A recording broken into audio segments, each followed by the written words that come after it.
With the passing of the House settlement, BYU is going to find it a lot harder to win. Utah, on the other hand, a massive boost. This is a Locked On Big 12 Locked On Utes crossover.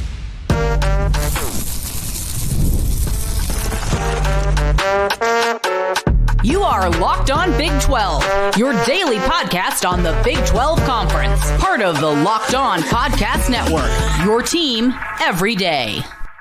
Happy Wednesday, everybody. Welcome to a Locked On Big 12 Locked On Utes crossover. I'm Drake Toll from America's #1 Big 12 podcast, Locked On Big 12. It's JT Wistrcill of Locked On Utes. Thanks for making our shows your first listen every single day, where we start all across the Big 12. Schools like BYU and Texas Tech that have massive NIL funds and these collectives are going to find it very hard to adjust to the House settlement. Utah, on the other hand, who is good at NIL, but not elite, not the best, will say, hey, it's a good thing we weren't elite or the best, because NIL is being completely reformatted. There is an obvious disadvantage for some Big 12 schools. I don't think Utah is one of them. We'll start there. Then we'll go. Pac-12 Commissioner said that the Pac-12 is right on par with the Big 12 and the ACC.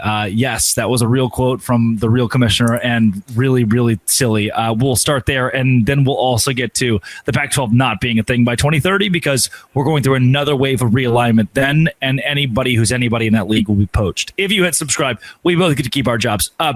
JT, the statement that you and I talked about off air is Utah can benefit while BYU hurts after this settlement. And to me, it's true, mostly because this House settlement that has been passed says, in essence, however you've been doing NIL, namely with these collectives, you kind of can't anymore.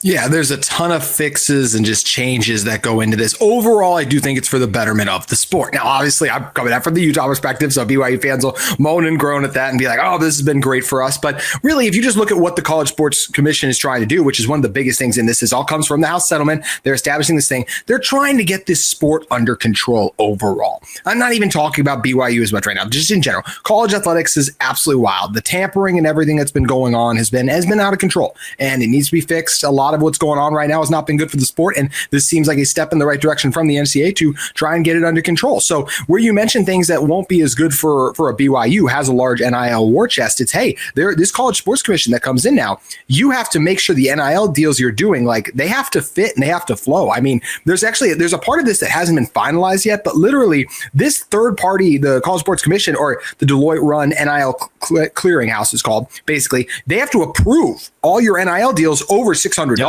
So if there's something unethical about it, they're going to come right at you. So that's where you just have to make sure, hey, if you have a lot of NIL, and this is where you mentioned Texas Tech. I mean, we know what the things, they just have a lot of NIL. I'm not saying they've been up to anything, but there's some things there. Hey, you better make sure you're doing everything correctly. There's things on here that says, hey, you're going to be fined, and there will be penalties. Like, you could have coaches suspended, reduction in scholarship revenue, sharing to reductions in allowed transfers. So literally, like, your rev sharing money could be taken away if you don't abide by this, for things like tampering, for things like bad NIL deals, you're not fulfilling promises. There's a lot that could come from this. Overall, I think it's good for the sport. But yeah, if you're BYU and you haven't been doing everything right, and I'm not saying they haven't, I'm just saying, hey, there's been accusations level and things of that nature. This College Sports Commission's come in to make sure everyone's doing the right way. And it does benefit a team like Utah, who's clearly their NIL is not what BYU's is. So yes, this does favor Utah in my opinion, but overall, I do think it's just what's right for the sport.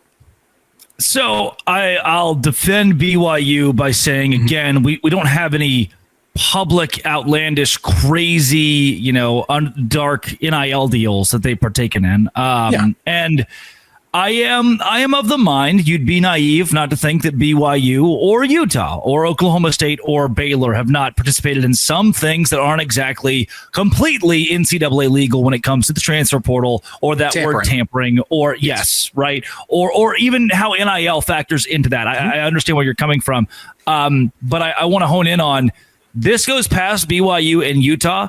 It goes past the Big 12 when you consider exactly what you just said. And that is, Deloitte's reviewing this. A third party, a firm, is going to review your NIL deal. And it has been outlined that no longer can there be a booster-motivated, school-run, booster-funded collective that can give money to student athletes, because the school itself is going to give money to student athletes. From here on out, if the owner of the Utah Jazz or the Tyson family or anybody has their name directly tied to an NIL deal that isn't coming from a business that can be verified, Deloitte, by what I'm reading, is going to block it. Yeah, I'm reading the same thing. And that's where I'm very interested to see how this gets navigated and managed. Does it just all of a sudden become now, hey, like, level playing field? Does this mean that like BYU is kicking Utah's butt in the recruiting trail right now in terms of the best talent in the state of Utah, like 2026? A lot of the top guys are choosing BYU. They're not choosing Utah. Does that mean a couple of years from now? And I'm not saying NIL is the only thing that goes into that, but we do know for a fact that BYU is in another NIL stratosphere compared to Utah. For example, they literally have, number one, they have some of Utah's players we've seen for football as well, too. And we're not trying to dive into that whole thing, but more so AJ Dumbatza coming there. When you can land a player of that level, that puts yourself in a whole another stratosphere, basically. So, yeah, I think what the goal of this is to level the playing field. And I think parity is what's good for college sports, too, overall. So I do think that this is for the betterment of the sport, too. And, hey, if BYU continues to have success and keeps doing what they've been and keeps up having like a strong athletic program as they just did this last year, too, then that's going to be a credit to them. But now it does get harder because there is more of that level playing field for a BYU, for Texas Tech, like you've talked about on your show a lot this week, Drake, that, hey, this is where now it very well could be more level playing field. I'm curious to see how the NIL still, the collective still get involved in this, but it's also just something very interesting. Like the path we were on before we even had this commission come in, like, are we just year after year? I think it was Charles Barkley said, I'm not giving Auburn like this much money year in and year out just so it's, spend it all on this one guy, then he'll leave, and then let's spend it all again on another guy. So I just feel like we weren't on a good collision course, and this feels like we're at least getting on that right path, because overall things like tampering and some of the conversations and some things that have been going on, once again, I'm not talking about BYU, I'm just talking about things that are going on across the college sports landscape. It's gotten out of control, and this is really good to get it under control, in my opinion. It's a step, and hopefully a step in the right direction. It's a step toward more accountability at the very least, and I'm hopeful that it is actually followed. That remains to be seen, how closely this is actually policed. Coming up, the Pac-12 commissioner says that they're on par with the Big 12 and the ACC, right? Come on, this is a Locked On Big 12, Locked On Utes crossover.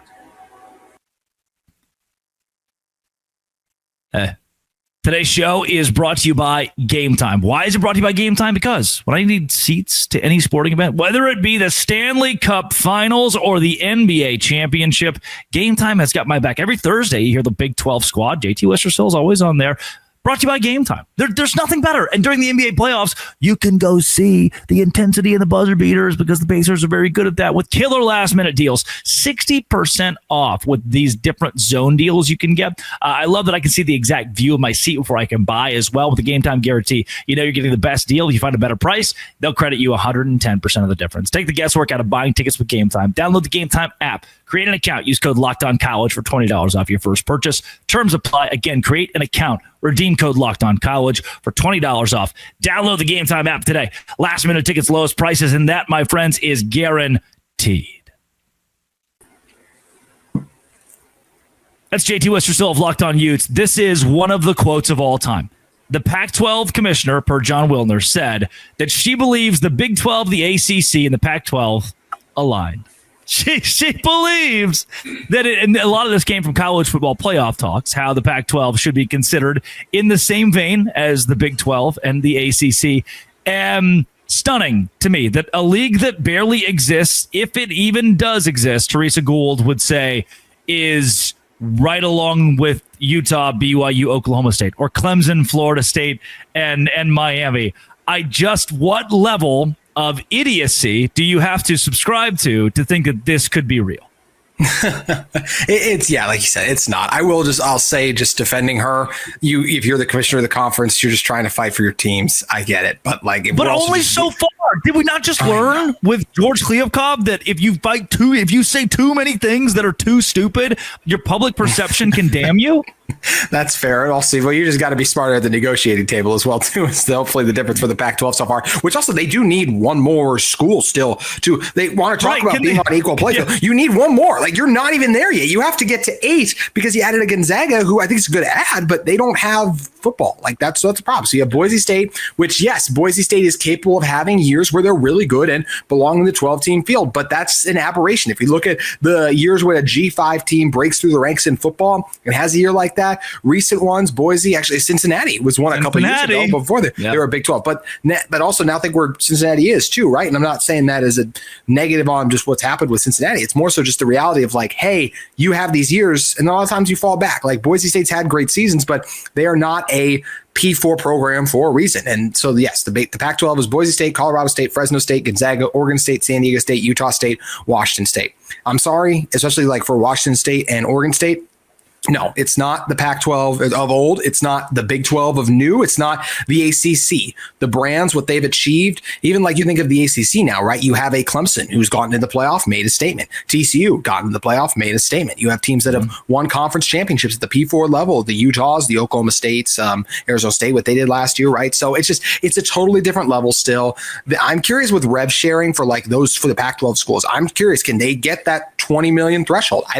And that's a year in and year out. It's one thing to do it 1 year, but can you do it year in and year out? So yeah, they don't deserve, I'm sorry guys, they do not deserve that's one of the 4 spots in there. If they can have a great season, make it in, like Boise State should always be able to get in with the season they had last year. Like they earned that opportunity, but to act like it's on par with the Big 12, just with the gap, there's P4, G5, like it's as simple as that. The gap still exists. So no, they do not deserve a spot.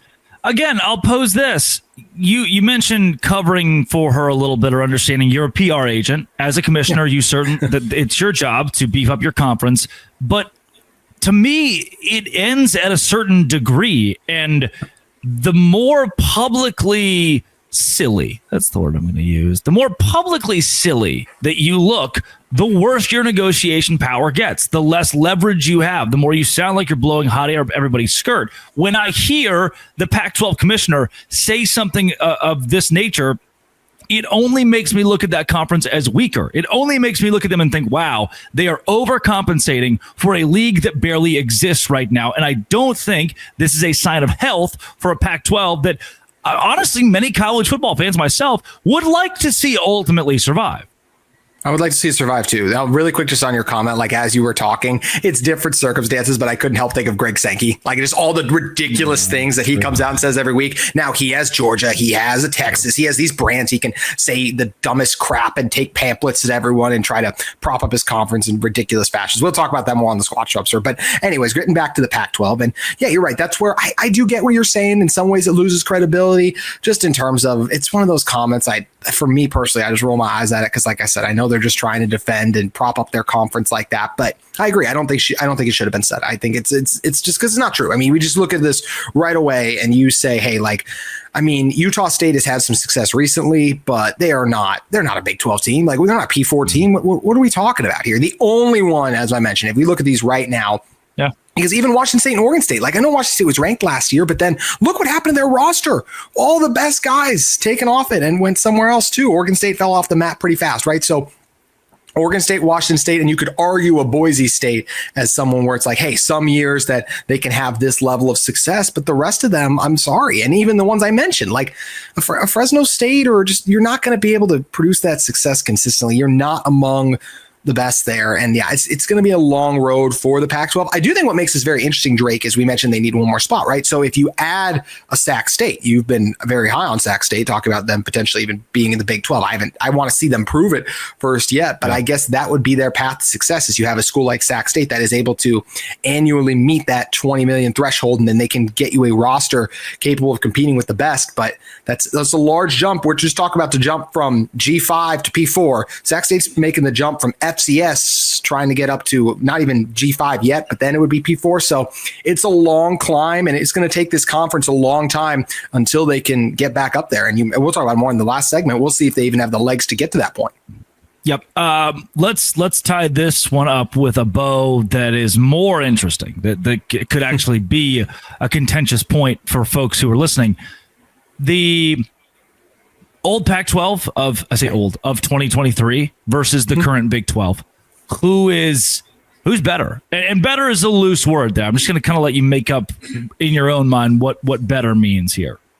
Yeah, the Pac-12 was tougher before than the Big 12 is currently now. I don't think that's a hot take. I'm sure people take that as that. I already made some BYU fans with my comments earlier probably, so I guess I just got to make the whole conference mad now with this. But I really don't think it's a hot take because I look at it like this. Oregon, USC, Washington, UCLA. And I am a guy who fights for any given Saturday. So I'm not just laying down at the feet of those brands and being like, oh my gosh, they're the greatest thing ever. But it is just a fact when you look at it. Hey, how many times if we had a 12-team playoff would Oregon have gotten in? They would have gotten in a ton. USC, just even a couple years ago, when Utah beat them for that second Pac-12 championship game, USC wins that game. I know it feels like forever ago, but like Lincoln Riley's first year, they win that game, they're in. Their only loss was to Utah. If they avenge that loss and they're a conference champion, they're in right there too. Washington, of course, made the national championship too. And then, yeah, you don't talk about UCLA because they're not on par like that. But when you add those old brands in, like when you add, especially the Oregon, the Washington as of late, right? Those have been some of the strongest brands we've seen recently in college football. Like that to me puts it ahead of what the Big 12 is now that is lacking those brands. It doesn't mean that, hey, if it's not like, I don't think if Oregon was in the Big 12, although I should say right now, like maybe under the new circumstances, if we get the house clearing and everything, and then we could even the playing field, maybe be more even in the NIL era. It's hard to compete with them. But when you have those big brands in, now this is a different conversation if you add in Oklahoma and Texas, because what did Oklahoma do? This is just keeping it real. Oklahoma dominating the Big 12. They made a ton of playoff appearances. You could right then probably argue, and I probably would slightly lean towards the Big 12 being the best when they had Texas and Oklahoma. But when the conversation is Pac-12 back then with their strong brands versus Big 12 as it is now, I would have to lean with the Pac-12.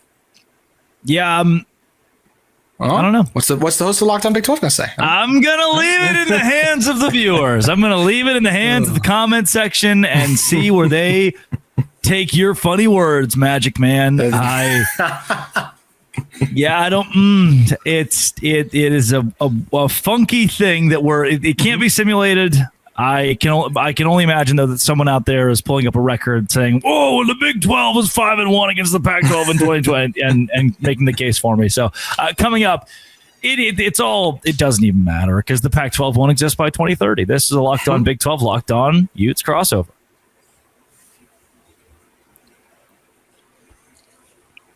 JT Wistrcill of Locked On Utes. The year 2030-2031 marks the second death of the Pac-12, the new Pac-12. Because, here's my case, because the Big 10, the Big 12, and the ACC in that 2-year span, 2030-2031, are all going to be shaken up, at the very least, through their TV contract. Each of those leagues are being reworked by ESPN or Fox or their major carriers. On top of that, it is the threshold where Clemson and Florida State, Miami, North Carolina, whoever feels more financially comfortable leaving the ACC. We know that conference is likely going to see some sort of realignment in the next 4 years when it becomes a cheaper price tag. For the Big 12, from there, they have the opportunity to lose schools, gain schools, stay the same. I believe that if the Pac-12 is at all profitable in the next 4 years, if they're even able to put football together, a school like Sacramento State or a school like Washington State or Oregon State, and I still see a lot of value in Washington State and Oregon State, massive alumni bases in Portland and Seattle, they carry top half viewership of the dead Pac-12. Those schools, they're not here for the long run of the Pac-12. They're here to make money. Just like anybody else, we already said, if Utah was given the offer tomorrow to the Big 10, they would go. You know who else would? True. Probably everybody else, everybody in the Big 12. It's just $20 million more per year. If you're a Pac-12 school and you find yourself profitable, that's your goal, and the Big 12 says, hey, here's an invite, and you can make $20 million more a year, it's what you would do.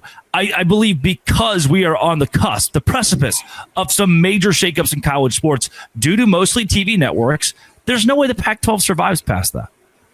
You're probably right, which I hate because it's like what you mentioned. Like I don't want to keep seeing the Pac-12 get trampled. When the first go around of this, I get labeled anti-Big 12. I was simply just a traditionalist. I just wanted to see the conferences and leagues stay together as they were. I like college football the way it was. Call me crazy. So that's where it was unfortunate that it broke apart. I think there's been some great things now that have come out from the Big 12. But yeah, you mentioned it, just the future of this sport. It feels like we're headed for more realignment, more shakeup, and it will just be interesting to see like Big 10 SEC. Like, and Drake, I'll ask you, like, what number do they want to be at? Do you think? Like, obviously, there's a couple of the ACC brands they'd love to grab. I think there's a world where Texas Tech and BYU, although we mentioned maybe some of these NIL constraints will even the playing field a little bit more. But like, how much more do we think those teams want to expand? And super conferences has kind of gone quiet for a while. Do you think we're heading towards super conferences soon?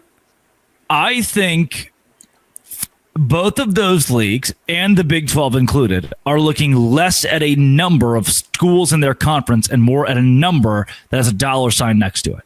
That's what matters most. Is if ESPN says, hey, we consider you a much more valuable product with Clemson and Florida State, then one, the SEC will find a way to add those two schools. Two, ESPN will find a way to add those two schools to the SEC. I've mentioned it a million times on our shows, on the Squad Show. If you hold stock in the Home Depot and the Home Depot buys Lowe's, that's huge for your stock. Is it good for Lowe's? Is it good for the Lowe's customers? Of course not. But if you're ESPN and you own stock in the SEC and the SEC buys Clemson and Florida State, yeah, that's something that you're going to want. You're going to want them to make more money. And so I believe the SEC and Big Ten both are on a crash course toward $75 million per school, $80 million per school, eventually $100 million per school, especially as we get deeper into this House settlement, where I owe $22 million or $20 million, $20.5 million next year. And then the next year, it could be 22. And then the next year, within a decade, we're looking at $30 to $35 million schools could owe in the House settlement. Therefore, with inflation to be factored here, TV networks are going to have to start paying more money. They always have, though. Every TV deal you sign goes up. And with that, the SEC and the Big Ten aren't going to stop getting greedy. If there is profit in adding new schools, they'll do it. If there's not, they won't. I totally agree with that too. And I'm thinking even like right now, like look at ESPN is opting out of their MLB deal, right? Because they're like, hey, that's a lot of money. We can put that towards our next college football deal, or just it's not as worth our investment versus the college football ratings. And I think some of this stuff has gotten out of hand, as we talked about in the first segment. But at the end of the day, people aren't disappearing because Saturdays are still Saturdays, and that magic is still there and it still exists, especially when we have conferences like the Big 12 to me that are great for parity and great for the growth of the sport in total too. So yeah, it's going to be interesting to see how aggressive teams are in expansion and what's the trickle down effect, right? We've already seen that start to reach some of the group of five and even some of the ones beyond that. I mean, we're already talking about Sac State, like with the potential of them exiting the Big Sky at that point then, right? So it's a crazy and wild world right now in college athletics. I mean, it is nuts what's happening with conference realignment, and nothing is set and nothing is really to stay right now. Things can constantly be shifting, constantly changing. And I'm curious to see, I mean, Drake, for you, do you think by the time 2030 rolls around, do you think we'll lose Big 12 members? Do you think they'll be SEC and Big 10 bound? I don't believe the Big 12 will lose a Utah or a BYU or Oklahoma State to the SEC. The focus of that conference would be elsewhere. The focus of that conference would be on schools out of the ACC, I believe. Yeah. For the Big Ten, the same thing. I'm just not sure if we carry enough. This is me being honest about the Big 12. Sure. We don't carry enough big dogs right now. We don't carry enough weight right now for the Big Ten to say we need X. We need Kansas State, Utah, Texas Tech. The SEC is kind of in that same boat. I don't foresee that changing by 2030. It would take BYU, Texas Tech, UCF winning two national championships in that span to show, hey, we deserve a spot in your league that it keeps winning national championships in college football. That said, if we do see a shakeup in the Big 12, it'd either be adding or willingly subtracting schools. Brett Yormark is a businessman. And if we get 2 years down and look at Cincinnati and say, hey, we're just kind of crapping money away to keep Cincinnati in the conference. Now, hopefully that isn't the case, and I don't expect that it will be. I do believe Cincinnati can recoup, especially once it's a full member, I guess full revenue member of the Big 12 Conference. But maybe we have to have a hard conversation. Maybe there's a school or two that Brett Yormark says, hey, you're just not cut out for what we're doing, and you're dead weight to this conference. I don't think it would be the most shocking thing in the world if Brett Yormark said goodbye to a couple schools. I think it would be fascinating, as you mentioned, Cincinnati. Another one I thought about, and last year I think they surpassed their expectations a little bit for football, is Houston. Houston has had so much success in basketball, but basketball doesn't even really mimic a fraction of the success that football has. That's why you've seen these teams like, you get this $20.5 million in rev sharing. Most will put $13 to $16 million towards football. And then most are just doing maybe 1 to 2 million for basketball. Some like a Houston probably do a little bit more, right? But it's just the truth of the matter is you have football is much more impactful. So if a school like a Houston, and there's things there, right? Houston's market and all the things of that nature. You already talk about the appeal of some of the Oregon market and the Washington market and things of that nature for Oregon State and Washington State. How does that play into this? I don't know, but I am very curious to see that part of it. Like how much value does college basketball bring? Especially because some brands are just more valuable than other. I mean, Duke and North Carolina, really, no matter what happens to them, like they're going to be the biggest draws in the sport. I think Houston really could have used this national championship. I think that would have been good for their brand. And the truth of the matter is you don't get remembered as much when you finish second. So I don't know how much that will boost them in the long run too. Do I think they're going to get kicked out? Honestly, as of right now, I don't think we're going to see someone get kicked out too. Eventually, the first people that would kick someone out of a conference to me, and I'm curious if you agree, Drake, I feel like the Big Ten or SEC. Someone from there I could see getting kicked out. Who that is, I don't really know. I think on the squad show, we talked about Mississippi State a couple weeks ago, right? Yeah. Yeah, like that would be crazy. I'm really curious to see if we see conference commissioners do that. Because also then, like, if you're a commissioner, your conference kicks someone out, are you going to be as excited to jump on in? Certain brands, you're fine. Yeah, you'll be good. But like if the Big 12 kicks Cincinnati out, what's to stop them from doing the same to Oregon State and Washington State in the near future? Granted, they can make so much more money. Maybe they still jump at the opportunity. But that's an interesting wrinkle to think about, right? I think so. And all of this is doubly interesting when you consider, again, the TV money and the TV networks that are at play. They're in control. It's not what the Big 12 wants to do. It's not what the SEC wants to do. The Big 10 wants to do. It's what your brain trusts. It's what your investor, your major investor says to do. You know, the Big 10 wanted to become more viable, more financially stable by adding Oregon and Washington, and Fox wanted to give them money. And it made sense because those schools didn't say we need 100% of the money that you're giving Maryland right now. You know, we'll take a share or a portion. And so it was only right financially to do that. And the league obviously did. And I think that's where we'll get in 4 or 5 years. The Pac-12 probably won't exist in my mind because greed is alive and well and as stable as ever in college football and college sports. Coming up, what we're done. But we're not actually done. We're going to record the squad. Another segment. I was like, dang. We're going to record the Big 12 squad show, and you can watch that on Thursday night. It drops at 5 Eastern, I think. Yeah, 5. No, you're right. Yep. 5 Eastern on Thursday. JT Wistrcill and myself will be on there alongside all kinds of other Big 12 the Big 12 family of hosts here with Locked On. This has been, it always will be, Locked On. Follow JT on Twitter. Find his podcast wherever you find your podcast, and YouTube, Locked On Utes. It's a crossover of Locked On Utes and Dose Grande.